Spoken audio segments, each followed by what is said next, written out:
کہ میاں محمد نواز شریف نے تسنیم حیدر کو یوز کرنے کی کوشش کی اور میں نے اس کے کٹے چھٹے کھول دیے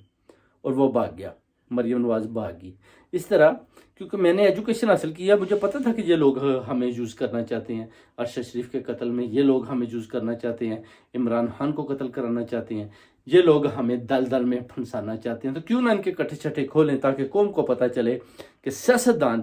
آپ کے بچوں کو کس طرح یوز کرتے ہیں، سیاستدان آپ کے بچوں کے ساتھ کیا کیا سلوک کرتے ہیں، سیاستدان اگر آپ کو تھوڑا سا نزدیک لاتے ہیں تو آپ سے کیا کیا وہ فائدہ لینے چاہتے ہیں، آپ کو کس طرح اور کیسے کیسے وہ یوز کرنا چاہتے ہیں، کون سی کرمنل ایکٹیویٹیز میں وہ آپ کو یوز کر کے قوم کے سامنے آپ کو کرمنل بنا کر پیش کرنا چاہتے ہیں، اور خود وہ کہتے ہیں جی ہم بڑے صادق اور امین ہیں، ہم تو ایسے کام کرتے نہیں، اور یہ کام کرتے ہیں تو میں نے دیکھیں ساری قوم کے سامنے ان کے کٹے چھٹے کھول دیے۔ اب یہ دوڑ رہے ہیں